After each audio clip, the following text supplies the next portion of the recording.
Hello everyone and a warm welcome to Achievers YouTube channel. नमस्कार दोस्तों, एक बार फिर से आप सभी का बहुत बहुत स्वागत है। आशा करता हूं कि आप लोग कुशल मंगल होंगे। हम आज इस वीडियो में एनटीपीसी एग्ज़ाम से रिलेटेड जीके जीएस का सेकेंड सेट सॉल्व करेंगे। हम लोगों की पहली वीडियो भी आ चुकी है जिसमें कि हम लोगों ने सेट फर्स्ट को सॉल्व किया है। यदि आप लोगों ने अभी तक नहीं देखा है तो प्लीज़ जाकर देखिए उस वीडियो को। हमारी जितनी भी एनटीपीसी से रिलेटेड वीडियोज़ आने वाली हैं और भी जो वीडियोज़ हैं वो सभी काफ़ी इम्पोर्टेंट होती हैं, तो आप लोग प्लीज़ किसी को मिस नहीं करिएगा और वीडियो को लास्ट तक देखिएगा, ठीक है। चलिए अब हम लोग वीडियो को शुरू करते हैं।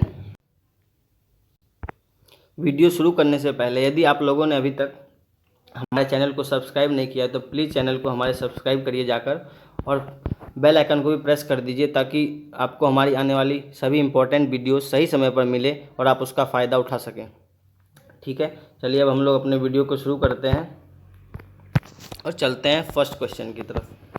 तो हमारा जो फर्स्ट क्वेश्चन है आज का वह है कि ब्रह्म समाज, ठीक है, ब्रह्म समाज के संस्थापक कौन थे। तो ब्रह्म समाज के संस्थापक थे वो थे राजा राममोहन राय। तो हमारा आंसर क्या हो जाएगा, आंसर ए, ठीक है। देखिए यहाँ पे एक वर्ड आया ब्रह्म समाज, ठीक है। तो इसके बारे में जानते हैं कि ब्रह्म समाज जो था वह भारत का एक सामाजिक और धार्मिक आंदोलन था, ठीक है। यह एक आंदोलन था जिसने बंगाल के पुनर्जागरण युग को प्रभावित किया था, ठीक है। यह बंगाल के पुनर्जागरण में काफ़ी मदद किया था इस आंदोलन ने। इसके प्रवर्तक जो थे वह राजा राममोहन राय थे और उनके साथ द्वारकानाथ टैगोर भी थे। इन्होंने 1828 में ब्रह्म समाज की स्थापना की थी। दरअसल जब 1815 में राजा राममोहन राय ने आत्मीय सभा की स्थापना की थी वह 1828 में ब्रह्म समाज के नाम से जाना गया था, ठीक है। चलते हैं अब हम लोग अपने सेकंड क्वेश्चन पे, ठीक है। हमारा जो सेकंड क्वेश्चन है वह है कि किस अभ्यारण्य को पूर्व में भरतपुर पक्षी अभ्यारण्य के रूप में जाना जाता है। तो वह अभ्यारण्य है केवलादेव राष्ट्रीय उद्यान, ठीक है। कौन सा, केवलादेव राष्ट्रीय उद्यान, ऑप्शन डी। अब ये केवलादेव राष्ट्रीय उद्यान है कहाँ, जिसको हम लोग भरतपुर पक्षी अभ्यारण्य के नाम से भी जानते हैं। यह राजस्थान में, कहाँ पे, राजस्थान में। यह एक बहुत ही प्रसिद्ध पक्षी अभ्यारण्य है। इसको पहले हम लोग भरतपुर पक्षी अभ्यारण्य के नाम से जानते थे। इसमें हजारों की संख्या में दुर्लभ और विलुप्त जाति के पक्षी पाए जाते हैं। यहाँ पर लगभग 230 प्रकार के पक्षी पाए जाते हैं। इसको 1971 में संरक्षित पक्षी अभ्यारण्य घोषित कर दिया गया था, ठीक है। संरक्षित पक्षी अभ्यारण्य घोषित कर दिया गया था 1971 में। तथा 1985 में इसको विश्व धरोहर भी घोषित कर दिया गया था। 1985 में क्या घोषित कर दिया गया था, विश्व धरोहर, ठीक है। समझ गए आप लोग। चलते हैं हम लोग नेक्स्ट क्वेश्चन। नेक्स्ट क्वेश्चन है हमारा कि विकास का सिद्धांत किसके द्वारा प्रतिपादित किया गया था। तो हमारा आंसर है विकास का सिद्धांत किसके द्वारा प्रतिपादित किया था, चार्ल्स डार्विन के द्वारा। Answer is a. देखिए चार्ल्स डार्विन जो थे वह इंग्लैंड के थे, ठीक है, वह इंग्लैंड के थे। उनका मत था कि प्रकृति जो है वह क्रमिक परिवर्तन द्वारा अपना विकास करती है, ठीक है। उनका मानना था हम सभी के पूर्वज एक हैं। हर प्रजाति चाहे वह पेड़ की हो या फिर जानवर हो या फिर मानव की, सभी एक दूसरे से क्या है, रिलेटेड है, संबंधित है। साल 1858 में डार्विन ने थ्योरी ऑफ इवोल्यूशन को दुनिया के सामने रखा था। थ्योरी ऑफ इवोल्यूशन मतलब विकास का सिद्धांत, ठीक है। उसको उन्होंने दुनिया के सामने कब रखा था, 1858 में। इस थ्योरी में कहा गया कि विशेष प्रकार की कई प्रजातियों के पौधे पहले एक ही जैसे थे, लेकिन दुनिया की अलग अलग भौगोलिक स्थितियों में जीवित बचे रहने के संघर्ष के चलते उनकी रचना में क्या हो गया, बदलाव हो गया। सभी जिस अलग अलग तरह के जगहों पे अलग अलग हैबिचुएट में रहने के कारण सभी की रचना क्या हो गई, अलग हो गई। ये उनका सिद्धांत था, चार्ल्स डार्विन का विकास का सिद्धांत, ठीक है। हो सकता है आप लोगों को समझ आ गया हो। चलिए हम लोग अगले क्वेश्चन पे चलते हैं। जो नेक्स्ट क्वेश्चन है वह है कि पीछे की ओर उड़ने वाला एकमात्र पक्षी कौन सा है? पीछे की ओर उड़ने वाला एकमात्र पक्षी कौन सा है? Humming bird. Answer is a. Humming bird को हम लोग गुंजन पक्षी या फिर मरमर के नाम से भी जानते हैं। इसकी जो प्रजाति होती है, पूरी प्रजाति को ट्राइकिलोडे भी कहा जाता है। ट्राइसिलिडे,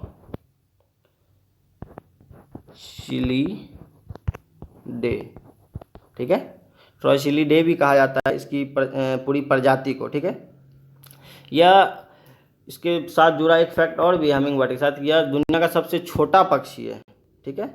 इतना छोटा है कि ये लगभग 7.5 सेंटीमीटर से 13 सेंटीमीटर के बीच का होता है, ठीक है। इसका साइज यही है। चलिए हम लोग नेक्स्ट क्वेश्चन पे चलते हैं, जो कि फिफ्थ क्वेश्चन है हमारा। फिफ्थ क्वेश्चन हमारा है लाइट पेन क्या है? तो लाइट पेन एक इनपुट डिवाइस है। क्या? एक इनपुट डिवाइस है। यह जो एक कंप्यूटर में लगने वाला इनपुट डिवाइस है, जो कंप्यूटर के कैथोड रे ट्यूब डिस्प्ले के साथ संयोजन में उपयोग की जाने वाली संवेदनशील छड़ी के रूप में होता है। इसका उपयोग जो है प्रदर्शित वस्तुओं को इंगित करने, ठीक है, जैसे कि हम लोग टच स्क्रीन फ़ोन चलाते हैं तो आजकल नोट पैड आता है, उसमें पेन आता है, तो उसी टाइप का कंप्यूटर के लिए भी आता था पहले, ठीक है। तो हम लोग स्क्रीन पे कोई चीज़ ड्रॉ करना हो, पिक्चर बनाना हो, तो उसके लिए हम लोग लाइट पेन का उपयोग करते हैं, ठीक है। समझ गए आप लोग? चलिए हम लोग अगले क्वेश्चन पे चलते हैं। अगला क्वेश्चन हमारा है कि पारिस्थितिकी तंत्र की संकल्पना को किसने परिभाषित किया? इकोसिस्टम।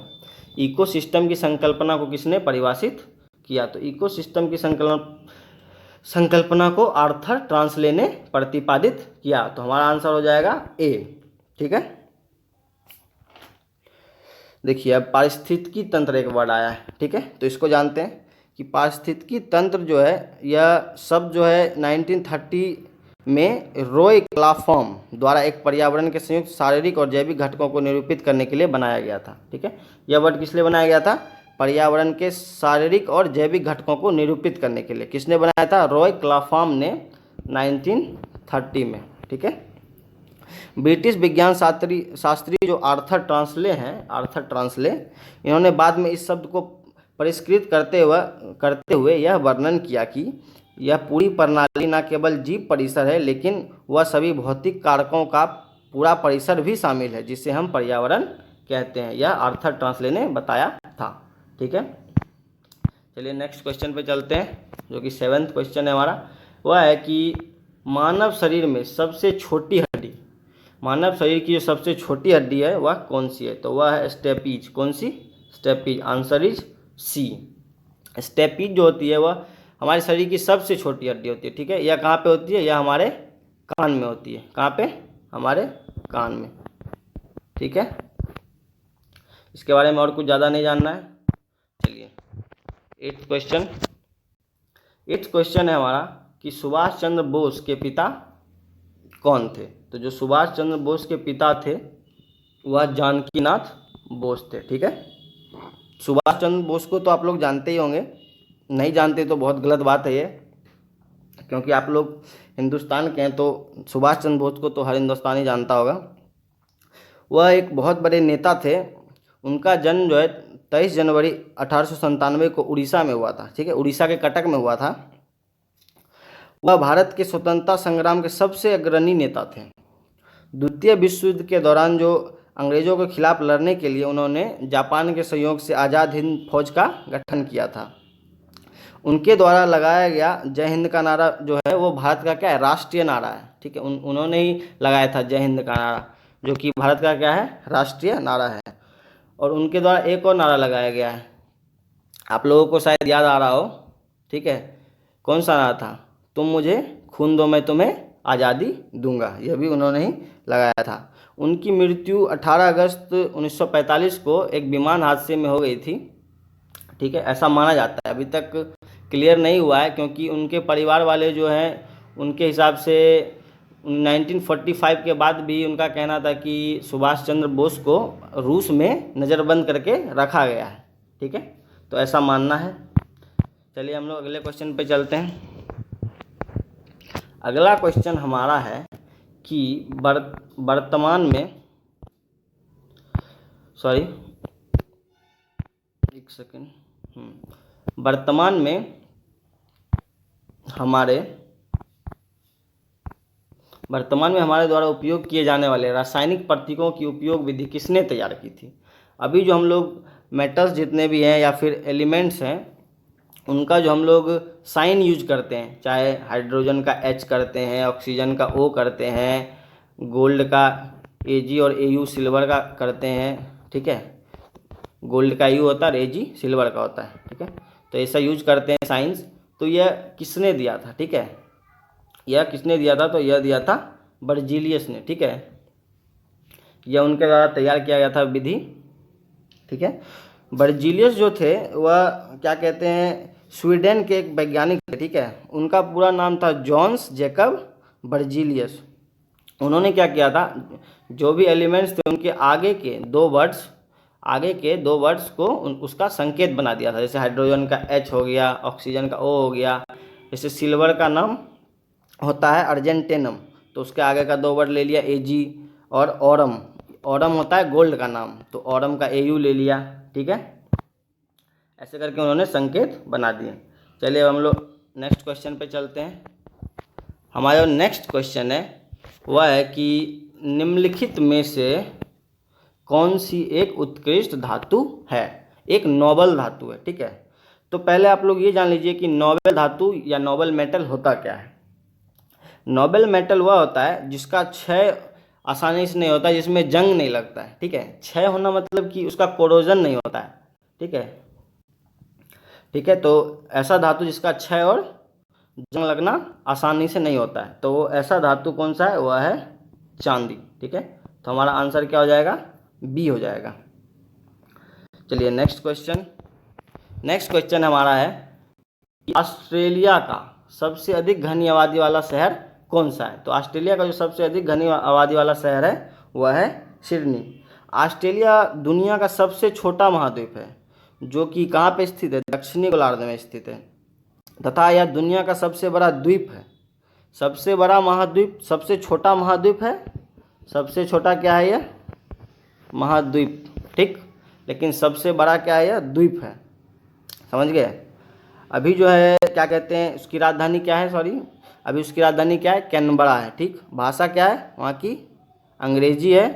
क्षेत्रफल के हिसाब से उसका 6वां स्थान है।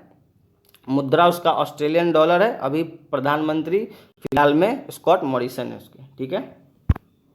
इतना हम लोग ऑस्ट्रेलिया के बारे में जानते हैं। अब हम लोग चलते हैं 12th क्वेश्चन पे।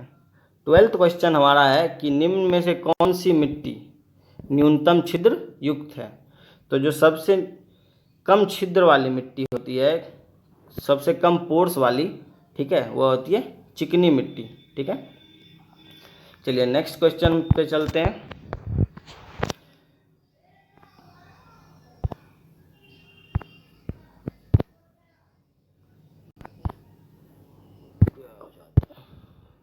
हाँ, दुनिया में बोली जाने वाली दूसरी सबसे बड़ी भाषा कौन सी है? तो दुनिया में बोली जाने वाली दूसरी सबसे बड़ी भाषा है अंग्रेजी, ठीक है। दुनिया में सबसे ज़्यादा कौन सी भाषा दूसरी बोली जाती है? वह है अंग्रेजी। ऐसा क्यों है कि अंग्रेजी जो है इतनी ज़्यादा बोली जाती है दुनिया में? इसका कारण आप लोगों ने कभी सोचा है? इसका सबसे बड़ा कारण है कि अंग्रेज जो थे, जो ब्रिटिश लोग थे, उन्होंने सिर्फ भारत पे नहीं, लगभग पूरी दुनिया पे कुछ देशों को छोड़कर शासन किया उन्होंने। तो वो लोग जहाँ जहाँ रहे वहाँ पे उनका शासन रहा, उस कारण से उन्होंने वहाँ पे इंग्लिश का विस्तार हो गया, ठीक है। तो लोग वहाँ पे इंग्लिश बोलने लगे, तो इसलिए पूरी दुनिया में इंग्लिश क्या हो गई? फैल गई, और ज़्यादातर लोग इंग्लिश बोलने लगे, ठीक है। समझ गया कारण आज आप लोग? तो नेक्स्ट क्वेश्चन पे हम लोग चलते हैं अब, जो कि हमारा 14th क्वेश्चन है कि थॉमस कप जो है किस खेल से जुड़ा है? थॉमस कप किस खेल से जुड़ा है? थॉमस कप बैडमिंटन से जुड़ा हुआ है, ठीक है। इसके बारे में कुछ खास नहीं जानना है। 15th क्वेश्चन हमारा है कि सबसे बड़ा स्तनपायी जीव, सबसे बड़ा जो मैमल है स्तनपायी जीव, वह कौन सा है? तो सबसे बड़ा मैमल है वह है ब्लू व्हेल, ठीक है, ठीक है। तो अब हम लोग चलते हैं नेक्स्ट क्वेश्चन पे। नेक्स्ट क्वेश्चन हमारा है कि एक सेकेंड, नेक्स्ट क्वेश्चन। हाँ, नेक्स्ट क्वेश्चन हमारा है कि इनमें से कौन सा रासायनिक परिवर्तन का एक उदाहरण है। पहला है ऊर्ध्वपातन, सब्लिमेशन। ठीक है, तो फर्स्ट ऑप्शन को हम लोग समझ लेते हैं कि ऊर्ध्वपातन क्या होता है।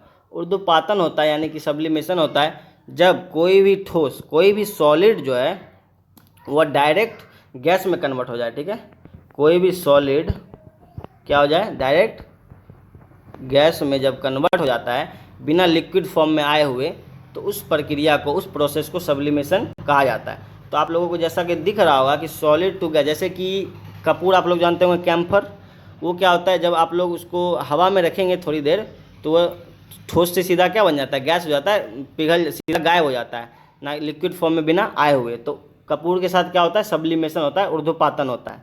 ठीक है, तो वहाँ पे कौन सा प्रोसेस हो रहा है, फिजिकल प्रोसेस हो रहा है ना, केमिकल प्रोसेस, केमिकल चेंज तो हो नहीं रहा है। ठीक है, तो ऊर्ध्वपातन क्या हो गया, एक फिजिकल चेंज हो गया। ठीक है, अब है क्रिस्टलाइजेशन, स्फटिक रूप। ठीक है, क्रिस्टलाइजेशन हम लोग समझते हैं कि क्रिस्टलाइजेशन क्या होता है। ठीक है, क्रिस्टलाइजेशन वैसा विधि है जिसमें किसी भी अणु को या परमाणु को हम लोग क्रमबद्ध तरीके से क्रिस्टल के रूप में जोड़ते हैं और उससे क्या बनाते हैं, उससे सॉलिड बनाते हैं। ठीक है, क्रिस्टल के रूप में किसी भी अणु परमाणु को जोड़कर जब हम लोग सॉलिड बनाते हैं तो उसको हम लोग क्या कहते हैं, क्रिस्टलाइजेशन विधि कहते हैं।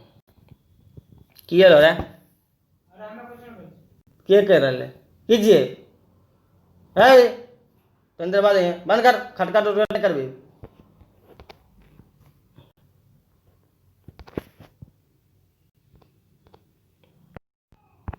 तो उसको हम लोग क्रिस्टलाइजेशन कहते हैं। ठीक है, अब देखिए तीसरा जो हम लोग का है निष्क्रियकरण, जो कि हमारा आंसर भी है, न्यूट्रलाइजेशन।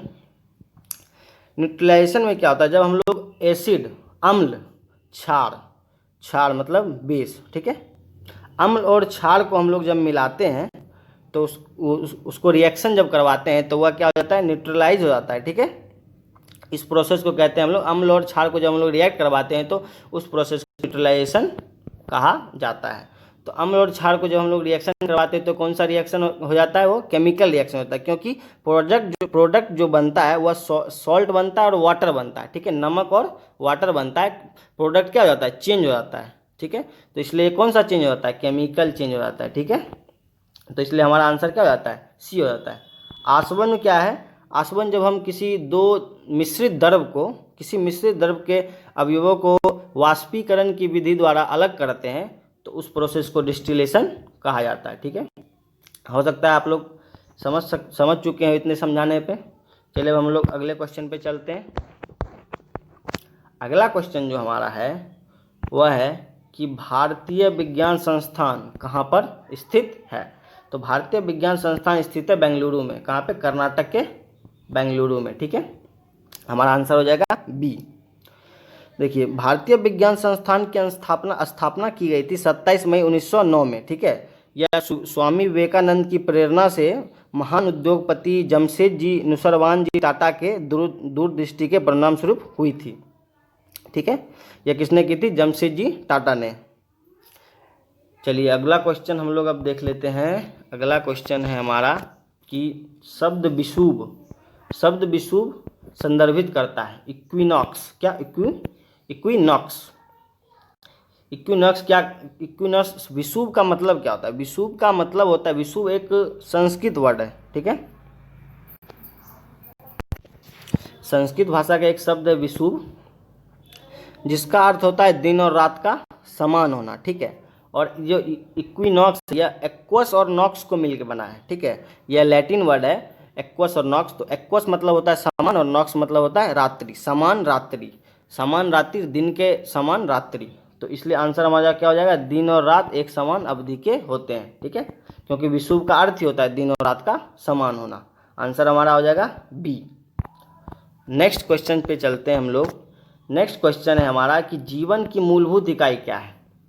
जीवन की जो मूलभूत इकाई होती है, यह तो हजारों बार सुना हुआ होगा आप लोगों का, अपने बचपन में भी 9th-10th में भी पढ़ा होगा कि हमारा जो मूलभूत इकाई होता है जीवन का वो होता है कोशिका। Answer is a. ठीक है, कोशिका के बारे में आप लोगों को थोड़ा बहुत मैं बता देता हूँ। ठीक है, कि कोशिका की खोज जो थी वह रॉबर्ट हुक ने की थी।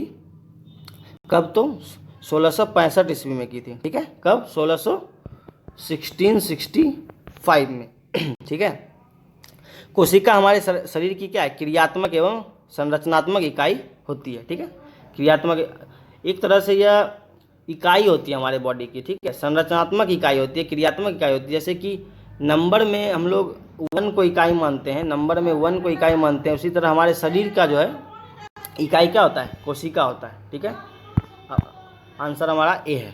चलिए हम नेक्स्ट क्वेश्चन पे चलते हैं। नेक्स्ट क्वेश्चन हमारा है कि कंप्यूटर के संदर्भ में लेन का क्या तात्पर्य है?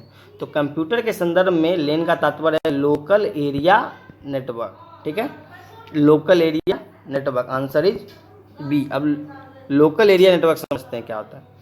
जैसा कि आपको नाम ही से पता चल रहा होगा, लोकल एरिया। ठीक है, लोकल एरिया के लिए जो नेटवर्क होता है, ठीक है, उसको क्या कहते हैं हम लोग? Local area network. इसको थोड़ा सा समझने के लिए मैं बता देता हूँ कि ऐसे घर, कार्यालय या स्कूल, हवाई अड्डा, इन सब भवनों में जो छोटे समूह के फ्रीक्वेंसी का नेटवर्क होता है लगा हुआ, उसे हम लोग लेन कहते हैं। ठीक है, समझ गए होंगे आप लोग। चलिए नेक्स्ट क्वेश्चन पे चलते हैं हम लोग। नेक्स्ट क्वेश्चन हमारा है कि निम्नलिखित में से कौन सी नदी पश्चिमी घाट से निकलती है? इन 4 नदियों में से कौन सी नदी? कृष्णा नदी पश्चिमी घाट से निकलती है। हमारा आंसर है बी। कृष्णा नदी जो है पश्चिमी घाट के महाबलेश्वर पर्वत से निकलती है। इसकी लंबाई लगभग 1400 किलोमीटर है। यह दक्षिण पूर्व राज्य महाराष्ट्र, कर्नाटक, तेलंगाना, आंध्र प्रदेश में बहती हुई बंगाल की खाड़ी में जाकर गिर जाती है। कहाँ कहाँ बहती है? महाराष्ट्र, कर्नाटक, तेलंगाना, आंध्र प्रदेश। ठीक है, और कहाँ पे गिरती है? यह बंगाल की खाड़ी में जाकर गिर जाती है। यह इस नदी के किनारे विजयवाड़ा शहर भी बसा हुआ है, जो कि आंध्र प्रदेश का एक शहर है। ठीक है, कृष्णा नदी का जल विवाद न्यायाधिकरण जो 1969 था, 1969 का जो जल विवाद न्यायाधिकरण था, वह 3 राज्यों में चल रहा है। कौन कौन सा? महाराष्ट्र, कर्नाटक और आंध्र प्रदेश। और इस पे 2 क्या कहते हैं, एक बांध है फेमस, जो कि इम्पोर्टेंट है हमारे एग्जाम के नज़रिए से, वह है नागार्जुन सागर बांध। और एक पावर स्टेशन है, उसका नाम है श्रीशैलम पावर स्टेशन। ठीक है, इसको याद रखना आप लोगों को। चलिए हम लोग अगले क्वेश्चन पे चलते हैं। अगला क्वेश्चन हमारा है कि ONGC का मुख्यालय कहाँ स्थित है? ठीक है, ONGC का मुख्यालय कहाँ स्थित है? पहले हम लोग ONGC को समझ लेते हैं क्या होता है। ONGC का फुल फॉर्म क्या होता है? ONGC का फुल फॉर्म होता है oil and natural gas corporation limited. ठीक है, oil and natural gas corporation limited. यह 23 जून 1993 से प्रारंभ हुई एक भारतीय सार्वजनिक क्षेत्र की पेट्रोलियम कंपनी है। ठीक है, इसे 14 अगस्त 1956 को एक आयोग के रूप में स्थापित किया गया था। इसको पहले हम 1956 में 14 अगस्त 1956 को में एक आयोग के रूप में स्थापित किया गया था। लेकिन बाद में कब? 1993 में इसको एक पेट्रोलियम कंपनी के रूप में बना दिया गया। ठीक है, यह भारत के कुल कच्चे तेल का 77% अकेले तथा कुल गैस का 81% योगदान देता है। ठीक है, इतनी बड़ी कंपनी है ये। चलिए अगला क्वेश्चन हम लोग देखते हैं। अगला क्वेश्चन हमारा है कि मारियाना ट्रेंच किस महासागर में स्थित है?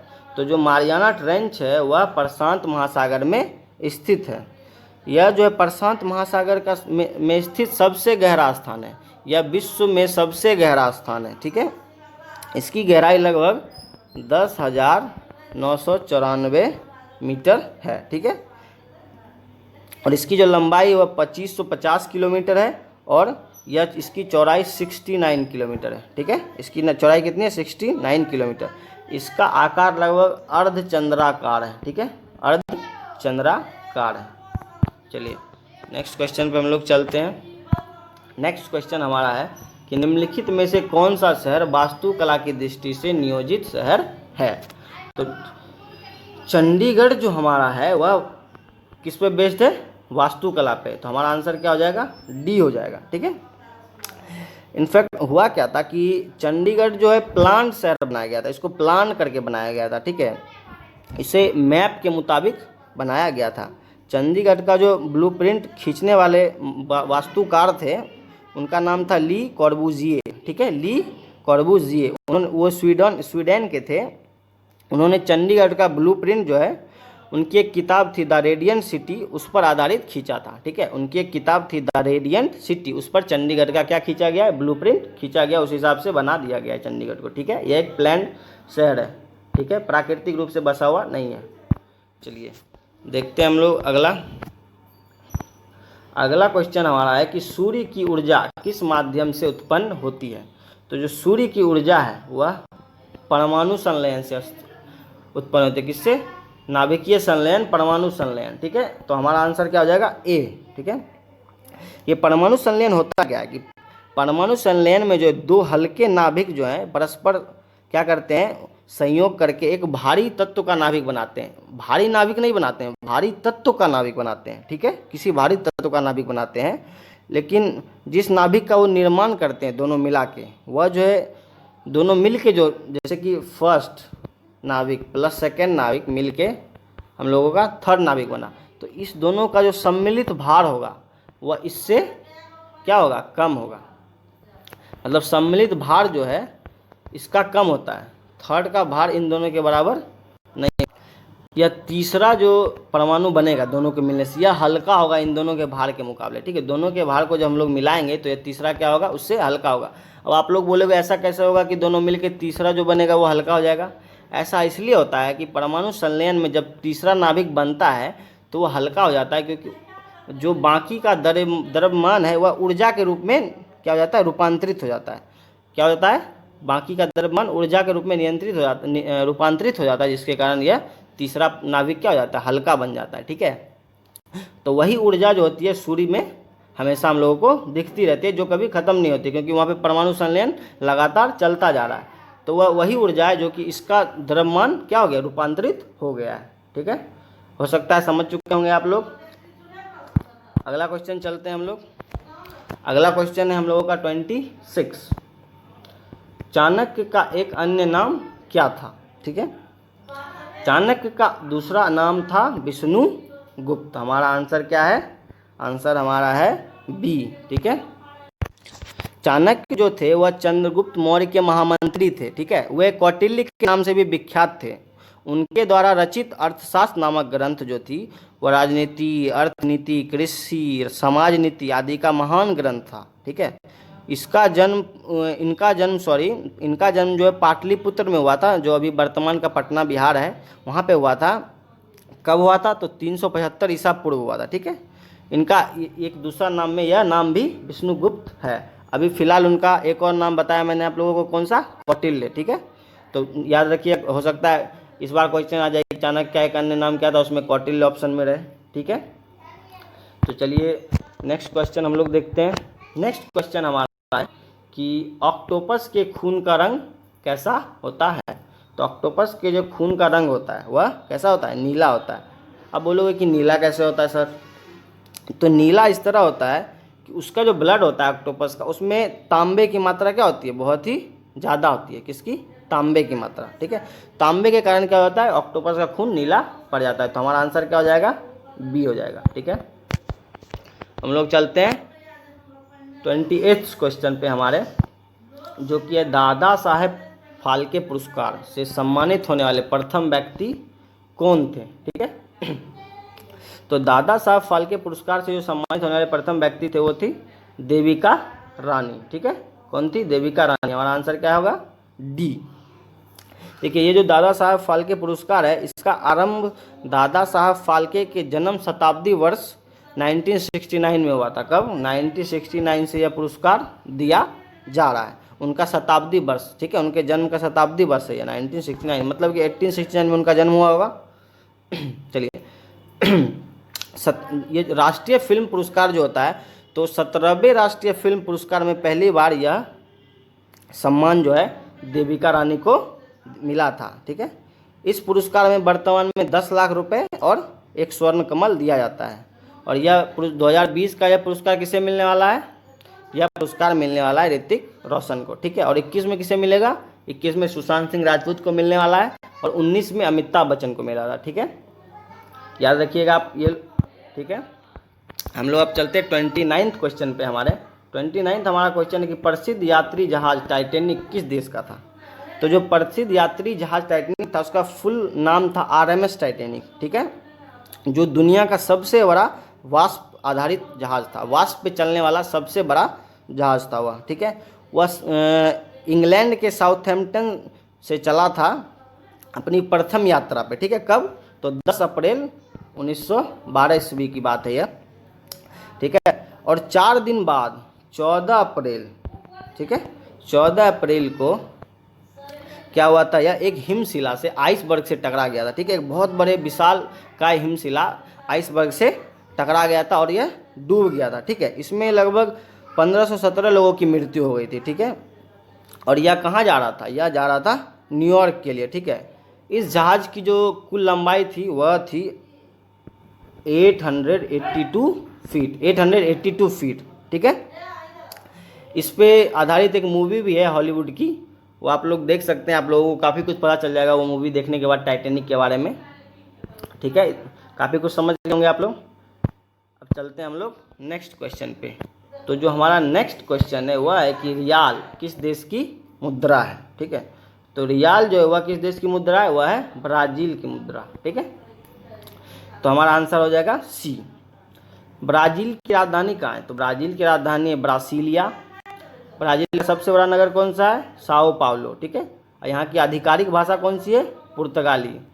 और सबसे इम्पोर्टेंट है कि ब्राज़ील का जो क्षेत्रफल है में कितना स्थान है? तो वह है 5वां, ठीक है।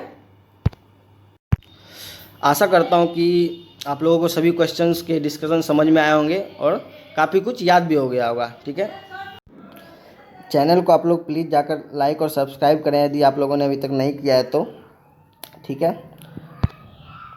यदि आप लोगों ने हमारी पिछली वीडियो नहीं देखी है तो प्लीज़ आप उसे जाकर देखिए, उसमें हम लोगों ने काफ़ी इम्पोर्टेंट क्वेश्चंस का फर्स्ट सेट किया है, ठीक है। और ऐसे हम लोग और भी वीडियो लाएंगे। अभी NTPC का एग्ज़ाम हम लोगों का आ रहा है तो उसके लिए काफ़ी इम्पोर्टेंट है ये क्वेश्चंस। हमारी वीडियोज़ को अंत तक देखने के लिए आपका बहुत बहुत धन्यवाद।